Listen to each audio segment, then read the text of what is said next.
Welcome back students. Hopes आप अच्छे होंगे और घर बैठ के हमारे चैनल के साथ पढ़ाई कर रहे होंगे। जैसे कि हम कहाँ आ गए हैं, स्टाफिंग के पार्ट सेकंड में। यहाँ हमने रिक्रूटमेंट और सिलेक्शन प्रोसेस को रख रखा है। पार्ट थर्ड में ट्रेनिंग डेवलपमेंट करेंगे और पूरा चैप्टर क्या होगा आपका फिनिश हो जाएगा। कुछ नहीं करना भाई, बेल नोटिफिकेशन ऑन करिए, प्लेलिस्ट में जाया करिए और सारी वीडियोस को आराम से वॉच करा करिए। कुछ नहीं करना है, आपको कहीं ना कहीं बैठ के पढ़ाई करनी है।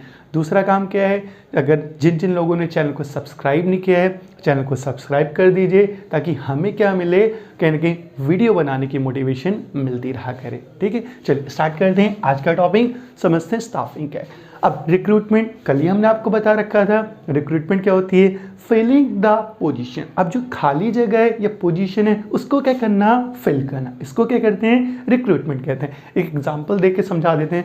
मान लीजिए मैं एक टीचर हूँ और यहाँ से मैं हट गया। अब मेरी जगह किसी को तो आना पड़ेगा, और जब किसी को आना पड़ेगा, ये जो किसी को आना पड़ रहा है, इसी प्रोसेस को क्या बोलते हैं, रिक्रूटमेंट बोलते हैं। अब क्या है रिक्रूटमेंट, पहले डेफिनेशन जानेंगे, देन सोर्सेस समझेंगे, कैसे कैसे कंपनी क्या कर सकती है लोगों को फिलिंग प्रोस्पेक्टस, कैसे कैसे लोगों को क्या कर सकती है फिलिंग पोजीशन पे, जो एम्प्टी पोजीशन है उनको रिक्रूट कर सकती है, वापस फुलफिल कर सकती है। देखते हैं क्या है डेफिनेशन से। Searching for prospective employ, search क्या कर रही है, प्रोस्पेक्टिव एम्प्लॉय। मान लीजिए मैं ये छोड़ के चला जाऊं, मेरे पास क्या है, कहीं ना कहीं एमकॉम की डिग्री है, बीएड की डिग्री है, तो सेम डिग्री के लिए क्या होगा, सर्चिंग फॉर प्रोस्पेक्टिव एम्प्लॉय। अब जो जॉब है, जैसे क्राइटेरिया है, मैं पीजीटी टीचर हूं तो पीजीटी टीचर क्या होगा, उन्हें चाहिए होगा। उसके लिए वो सर्च करेंगे, stimulating them to the apply for jobs in the organisation, और वो ढूंढेंगे, अप्लाई करवाएंगे किसको, जो पीजीटी कॉमर्स टीचर हो वो आए और जॉब के लिए अप्लाई कर सकते हैं। अब कंपनी में क्या होता है, दो प्रोसेस से काम किए जा सकते हैं, पहला इंटरनल सोर्सेज और दूसरा है एक्सटर्नल सोर्सेज। अब किसी भी जगह को भरने के लिए क्या होगा, दो ही तरीके हो सकते हैं। कैसे दो तरीके हो सकते हैं, या तो इंटरनली हो जाए या तो काम बाहर से किया जाए, आंतरिक स्रोत से या बाहरी स्रोत से। एक एग्जांपल लेके समझाते थे। मान लीजिए घर में ही है, सबसे हेड ऑफ द फैमिली कौन है, हमारे फादर हो गए या ग्रैंडफादर हो गए। अब मान लीजिए वो कहीं बाहर चले जाए तो किसी को तो उस गद्दी पे बैठना पड़ेगा ही पड़ेगा, और जब पड़ेगा तो सिंपली क्या है, दो ही ऑप्शन है, इंटरनल सोर्स या एक्सटर्नली सोर्स। अगर आपको इंटरनल भरोसा है किसी के ऊपर तो उससे गद्दी पे बिठाइए, जैसे पहले राजा महाराजा करते थे, और नहीं भरोसा है तो फिर एक्सटर्नली किसी को देखिए। तो सिंपली अगर इंटरनल सोर्स का तरीका किया जाए कि मान लीजिए मैं जॉब छोड़ के चला गया, मैं कॉमर्स टीचर था, पीजीटी टीचर था, मैं जॉब छोड़ के चला गया, तो मेरी जगह इंटरनल सोर्स क्या, अगर कंपनी में कोई और पीजीटी टीचर है जिसे आपने अभी छोटी पोस्ट पर रखा था, आप उसे क्या करोगे, ट्रांसफर कर दोगे from one department to another department. एक एग्जांपल देके समझा देते हैं आपको। मान लीजिए क्या है, कॉमर्स का टीचर जो इकोनॉमिक्स पढ़ाता था, अब वो स्कूल छोड़ के चला गया, कोई बात नहीं, आर्ट्स का जो टीचर है उसे भी इकोनॉमिक्स आती होगी, तो सिंपली क्या करिए, आप उसे क्या करिए, कहीं ना कहीं शिफ्ट कर दीजिए, इसमें कहीं ना कहीं कॉमर्स के साइड। तो सिंपली क्या है, ट्रांसफर का मतलब क्या हुआ, ट्रांसफर करा हमने from one department to another department, एक डिपार्टमेंट से कहाँ, दूसरे डिपार्टमेंट के अंदर। इसे हम क्या बोलते हैं, ट्रांसफर। लेकिन हुआ तो इंटरनली ना, किसी और स्कूल से तो नहीं बुलाया, सिंपली क्या हुआ, इसी स्कूल से ट्रांसफर हो गया। ट्रांसफर होने का मतलब क्या, सिंपली एक डिपार्टमेंट वो काम करता था आर्ट्स में, अब उसे किस में डिपार्टमेंट डाल दिया, कॉमर्स डिपार्टमेंट में, कि आपको कॉमर्स की बीई को पढ़ानी है। इसे क्या बोलेंगे, ट्रांसफर। और ये किसके अंदर आएगा, इंटरनल सोर्स के अंदर आएगा। प्रमोशन तो पता ही है, मान लीजिए कोई टीचर था जो अभी क्या था, टीजीटी टीचर था, सिंपली 10th तक पढ़ाता था, लेकिन अब उसकी क्या हुई, पोस्ट ग्रेजुएशन भी कंप्लीट होगी, पीजी भी कंप्लीट होगी, तो अब वो क्या एलिजिबल है, उसी स्कूल में 11th और 12th पढ़ाने के लिए। और अगर स्कूल चाहे तो उसको प्रमोट कर सकता है, कहाँ, 10th से ले जाके, अब अगर वो 11th 12th पढ़ाना चाहे तो पढ़ा सकता है। क्यों पढ़ा सकता है, क्योंकि उसने पोस्ट ग्रेजुएशन कंप्लीट कर दी। तो है ये क्या है, प्रमोशन है, उसका क्या हुआ, प्रमोशन हो गया। एक ही कंपनी में था, उसकी पोजीशन क्या हो गई, lower rank to higher rank हो गई। मान लीजिए कोई सेल्स एक्सिक्यूटिव था, उसको टीएल बना दिया गया, या उसको क्या बना दिया गया, कहीं ना कहीं सिंपली मान लेते हैं मैनेजर के लिए अप्रोच कर लिया गया, सुपरवाइजर के लिए अप्रोच कर लिया गया, तो ये उसका क्या है, प्रमोशन है। ये उसका क्या है, प्रमोशन। ट्रांसफर नहीं है, ट्रांसफर क्या होता है, from one department to another department. पहले वो सेल्स डिपार्टमेंट था, अब उसको उठा के परचेज डिपार्टमेंट में डाल दिया, इसको क्या बोला जाएगा, ट्रांसफर। लेकिन वो सेल्समैन था, अब उसको उठा के टीएल बना दिया गया, तो उसको क्या करा गया, प्रमोट किया गया। क्या करा गया, प्रमोशन करा गया, लेकिन है तो कंपनी के अंदर। थर्ड वन है ले ऑफ। अब बहुत अच्छे से समझिएगा, ले ऑफ है जिन्हें ब्रेक दे दिया गया था या बोला गया था कि आप कंपनी में अब काम मत कीजिए, लेकिन अब क्या करा गया, वापस उन्हें काम पे बुला लिया गया। ये मोस्टली आपने देखा होगा दिवाली के टाइम पे, होली के टाइम पे, जब सेल्स बहुत ज़्यादा होती है, तो जो एम्प्लॉय निकाल दिए गए थे या जिन्हें इरेगुलर वर्कर्स भी बोल सकते हो, सिंपली उन्हें वापस क्या करा गया, रिकॉल कर लिया गया। और जब वापस रिकॉल कर लिया गया तो ये भी क्या है, इंटरनल सोर्स ही है, एक्सटर्नल नहीं है। वो कंपनी के एम्प्लॉय रह चुके हैं, लेकिन उनको निकाल दिया गया था और बोला गया था जब सुटेबल टाइम आएगा तो आपको हम क्या करेंगे, वापस बुला लेंगे। तो सिंपली क्या करा गया कि जब कंपनी में क्या हुआ, कमी हो गई। रिक्रूट का मतलब ही क्या बताया था कि जब रिक्रूटमेंट का मतलब ही क्या है, जब पोजीशन खाली हुई उस पोजीशन को वापस क्या करा, हमने फुलफिल किया। लेकिन कैसे, इंटरनली सोर्स। अभी हम बाहर नहीं गए, कंपनी के अंदर ही, जो कहीं ना कहीं ट्रांसफर हुआ कंपनी के अंदर ही हुआ, प्रमोशन हुआ कंपनी के अंदर के पर्सन का हुआ, या ले ऑफ जो कंपनी में पहले काम कर चुके थे। एक्सटर्नल सोर्स की तरफ मूव करते हैं। बाहरी स्रोत कैसे कैसे कंपनी कर सकती है, हमें पता है। डायरेक्ट रिक्रूटमेंट क्या कर सकती है, एक नोटिस बोर्ड ले सकती है और चिपका देगी कि ब्ला ब्ला ब्ला कि इस जॉब के लिए क्या निकली है, वैकेंसी निकली। कोई भी अप्लाई करना चाहता है तो अप्लाई कर लीजिए। मोस्टली देखा ही है, कंपनी के बाद प्यून के लिए लगा रहता है, या कोई मतलब मान लेते हैं कोई अकाउंटेंट के लिए या बीकॉम डिपार्टमेंट के लिए। तो ये क्या डायरेक्ट रिक्रूटमेंट है, जो भी कंपनी के आसपास से गुजरेगा वो उस रिक्रूटमेंट को देख सकता है और अप्लाई कर सकता है। किसके लिए, कहीं ना कहीं जॉब के लिए। सेकेंड पोजीशन क्या है, कहीं ना कहीं पॉइंट क्या है, कैजुअल कॉलर। बताइए कंपनी में जो एप्लीकेंट आए थे, अब एक तो एप्लीकेंट नहीं आता, आए तो बहुत सारे लोग थे जॉब के लिए, लेकिन सबको तो जॉब नहीं दे सकते। लेकिन जिनको जॉब नहीं दी गई थी, अब हम क्या करेंगे, जो पर्सन जॉब छोड़ के चले गए या जो भी है, तो सिंपली क्या करेंगे, उन्हें कॉल करेंगे कि सर आप आए थे, आपने अपना सीवी दिया था, हमने देखा हमारे जो सुटेबल कैंडिडेट है वो चला गया, हम आपको हायर करना चाहते हैं, या अगर आप इंटरव्यू देना चाहते हैं तो आप आके इंटरव्यू दे सकते हैं, या मोस्ट सुटेबल कैंडिडेट आप हैं। तो हमने क्या करा, कैजुअली कॉल किया किसको, बाहर के वर्कर को, जो कभी क्या हुआ था, हमारी कंपनी में आया था। किसके लिए, कहीं ना कहीं जॉब के लिए अप्लाई करने। एक एग्जांपल दे देते हैं, हमने 10 सीए को बुलाया, लेंगे तो एक ही सीए को ना, चार्टेड अकाउंटेंट को, लेकिन 9 को क्या करा, होल्ड पे डाल लिया और उनके नंबर को रख लिया।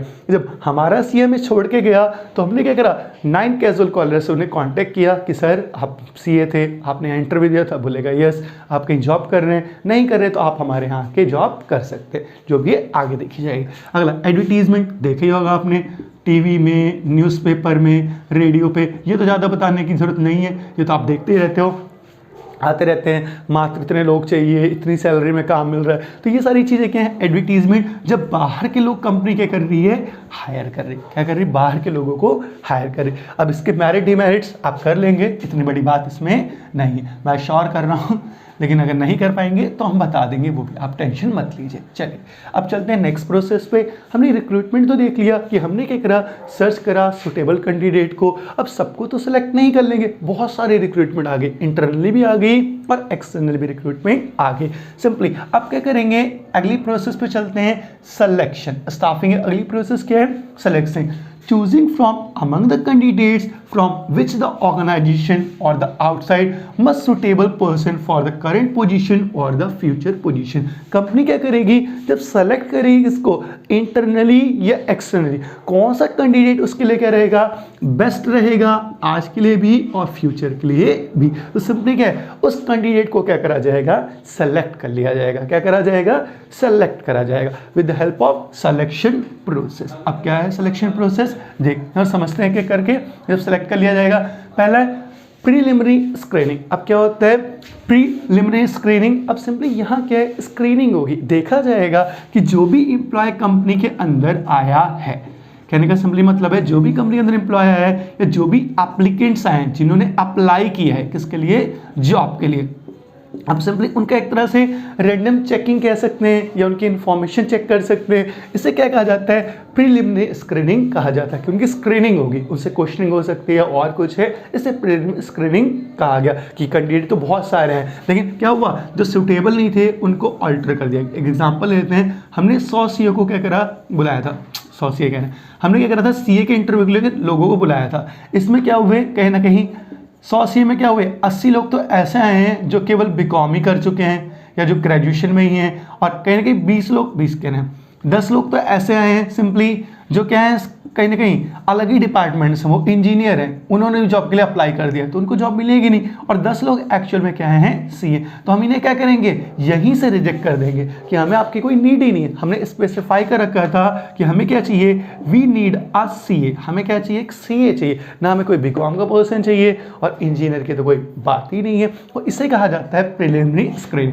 कि जो लोग चाहिए उन्हें ही रखेंगे और लोगों को क्या करेंगे रिजेक्ट कर देंगे। क्या करेंगे रिजेक्ट कर देंगे। जब हमने 10 CA को रखा क्योंकि हमें चाहिए जॉब किसके लिए CA को रखना था, तो 10 CA को ही रखा एक तरह से। अब हम करेंगे उसका सिलेक्शन टेस्ट। सिलेक्शन टेस्ट क्या होता है, सिंपली जब हमने एम्प्लॉय को क्या करा रख लिया तो उससे कुछ क्वेश्चंस पूछेंगे। रैंसम क्या करेंगे सिलेक्शन के लिए क्वेश्चन पूछेंगे, लाइक एप्टीट्यूड टेस्ट ले लिया उससे कि बताओ बेसिक नॉलेज क्या है, या अगर सिंपली क्या है तो उससे साइकोलॉजिकल कुछ नॉलेजेस पूछ ली कि उसे कुछ आता भी है या टर्म्स पता भी हैं। तो ये सिंपली क्या है कहीं ना कहीं एक सिलेक्शन टेस्ट की प्रोसेस। कुछ को यही नहीं पता GST कब लॉन्च हुआ था, GST कैसे फॉलो होता है, तो कैसे आप CA बन गए। तो ये कुछ क्या है बेसिक क्वेश्चन है जो सिलेक्शन टेस्ट में पूछे जाते हैं। देन जिनको आगे सेलेक्ट करा गया उनका क्या करा गया एम्प्लॉयमेंट इंटरव्यू लिया गया, एम्प्लॉयमेंट क्या। अब हमने क्या करा नॉलेज प्रोसेस स्टार्ट की। अभी तक बेसिक ही चीज थी, अब हमने क्या करा नॉलेज स्टार्ट की कि चलिए कुछ क्या करिए टर्म्स बता दीजिए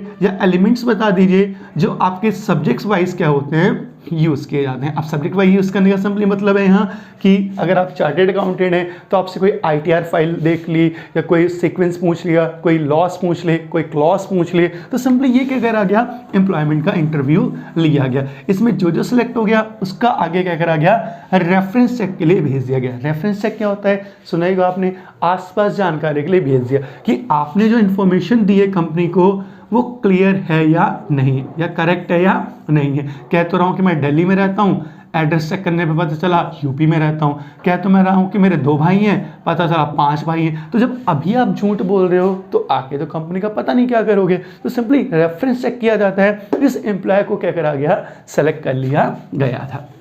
चलिए अगर इसका रेफरेंस चेक भी ठीक निकला कि ऑब्वियसली आता है जहाँ वो रहता है सारी इन्फॉर्मेशन करेक्ट है, सब कुछ ठीक है, तब उसका क्या रखा जाएगा सिलेक्शन डिसीजन लिया जाएगा कि भैया बात की जाएगी उससे कि सिंपली आप कितना सैलरी लोगे, क्या लोगे, और भी चीज़ें, और उसको सिलेक्शन प्रोसेस में क्या करा जाएगा डाल दिया जाएगा। सिलेक्शन प्रोसेस का मतलब सिलेक्शन डिसीजन लिए जाएंगे कि ले लेना चाहिए कैंडिडेट, होल्ड पे डालना चाहिए, और भी लोगों से बात करके देन उसको क्या करेंगे डन कर देंगे। जब डन हो जाएगा पर्सन तो उसका मेडिकल एग्जामिनेशन जरूरी है। ये बड़ी बड़ी या टॉप कंपनियां क्या करती हैं मेडिकल एग्जामिनेशन करवाती हैं कि कहीं ना कहीं कोई ऐसी क्रिटिकल प्रॉब्लम तो नहीं है। जैसे रिसेंटली लेते हैं कि मान लो कोविड तो नहीं है, आपको कोविड होगा तो सिंपली क्या होगा भैया पूरी कंपनी को कोविड हो सकता है। तो मेडिकल जानकारी भी क्या करी जाती है लोगों की ली जाती है ताकि कंपनी को क्या हो लॉस ना हो, या आपका कोई विजन तो खराब नहीं है, या ईयर से सुनाई तो नहीं देता, डम तो नहीं हो। तो ये सारी चीज़ें क्या होती है मेडिकल चेक में पता चल जाती हैं। देन सब कुछ अगर अप्रूव हो जाता है तब आपको दिया जाता है जॉब ऑफर, जिसको बोला जाता है ऑफर लेटर। क्या बोला जाता है ऑफर लेटर। अब ऑफर लेटर दिया जाता है जिसके अंदर कुछ टर्म्स एंड कंडीशन लिखी जाती हैं कि आपको इतने दिन आना पड़ेगा, ये सैलरी होगी, और भी चीज़ होगी। आप कंसर्न करके देख के उसे भर सकते हैं और भी चीज़ें, और कंपनी को रिटर्न कर सकते हैं। फिर कंपनी आपके साथ क्या करेगी कॉन्ट्रैक्ट करेगी। कॉन्ट्रैक्ट का मतलब क्या है 1 साल का भी कॉन्ट्रैक्ट हो सकता है, 5 साल का भी कॉन्ट्रैक्ट हो सकता है, या 10 साल का भी कॉन्ट्रैक्ट हो सकता है। कंपनी को भी डिपेंड करेगा कंपनी कैसे कॉन्ट्रैक्ट करेगी, कितने दिन का कॉन्ट्रैक्ट करेगी, और कॉन्ट्रैक्ट में एक एक चीज़ क्या होगी क्लियर रहेगी। सैलरी कितनी है, मंथली कितनी होगी, ईयरली कितनी होगी, CTC कितना हाथ में आएगा, PF कितना कटेगा, और भी चीज़ कंपनी के नॉर्म्स क्या हैं, टर्म्स एंड कंडीशंस क्या हैं, कब कंपनी को छोड़ सकते हो, कैसे, और भी चीज़ें, सब कुछ क्या होगा इसके अंदर लिखा रहेगा। तो यहाँ क्या होगा कहीं ना कहीं कंपनी कहीं ना कहीं किसी पर्सन को जॉब दे देगी या प्रॉपर उससे क्या करेगी सेलेक्ट कर लेगी। होप सो क्लियर हो गया होगा। तो स्क्रीनशॉट ले लीजिए, वही है 5 तक, देन स्टार्ट कर दें मोटिवेशनल शायरी। ले लीजिए स्क्रीनशॉट तब तक 1 2 3 4 5। चलिए अब स्टार्ट करते हैं मोटिवेशनल। आज आपको कविता सुना देते हैं, शायद आपने सुनी भी हो और सुनी नहीं हो तो देखी तो होगी। एक इसकी है हरिवंश राय बच्चन जी की कविता है, बहुत अच्छी कविता है।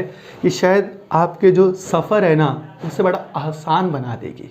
क्यों? क्योंकि कहते हैं ना, जो कांटों की राहों पे चलता है फिर उसे फूलों की सेज में मज़ा नहीं आता। तो सिंपली यहाँ कहने का मतलब है, जो कठिनाइयों से बड़ा होता है या पलता है ना कठिनाइयों में, उसे फिर मज़ा नहीं आता कि यार ज़िंदगी के कंफर्ट से। तो इसीलिए कहा गया है मेहनत सबसे ज़्यादा ऊपर है, आगे किस्मत भी है लेकिन मेहनत सबसे ज़्यादा ऊपर है। या देखी भी होगी आपने ये मूवी अग्निपथ। तो आज का यही शीर्षक है, अग्निपथ टाइटल है। तो अच्छे से सुनिएगा और समझने की कोशिश करिएगा। तो स्टार्ट करते हैं आज की कहीं ना कहीं मोटिवेशनल पंक्ति या कविता, जो भी आप कहिए। अग्निपथ। वृक्ष हो भले खड़े, हो घने हो बड़े। नहीं मजा आ रहा। चलिए जाते जाते क्या करते हैं, आपको एक मोटिवेशनल कविता के साथ छोड़ के जाते हैं जो हमारे बचपन का एक हिस्सा है। तो कोशिश की है कुछ इसके बोल आपको सुनाने की, शायद इससे आप ज़्यादा अच्छे से मोटिवेट हो। और ये एक मूवी भी बनी है, अगर आप चाहें तो जाके देख सकते हैं, अमिताभ बच्चन की है। और ये इनके पिताश्री की क्या है, कविता है, अग्निपथ। अब सुनिएगा अच्छे से, इसका टाइटल क्या है, अग्निपथ। कि कुछ भी हो जाए चलते रहिए आग पे, ठीक है। कहते ना, मुश्किल भरे रास्तों पे हर व्यक्ति नहीं चल सकता और कठिनाइयाँ सबके हिस्से भी नहीं आ सकती। सबको बड़ा डेलिकेट रहना है या छुपा छुपा से रहना है या कुछ नहीं करना। सबको लगता है परिस्थिति हमेशा अच्छी रहे, लेकिन कुछ लोग होते हैं परिस्थिति चाहे कितनी खराब रहे उसके आगे भी बढ़ते हैं। उसी के ऊपर ये है अग्निपथ। सुनिएगा बड़े अच्छे से। तो स्टार्ट करते हैं। वृक्ष हो भले खड़े, हो घने हो बड़े, एक पात्र छाह भी मांग मत मांग मत मांग मत। अग्निपथ अग्निपथ अग्निपथ।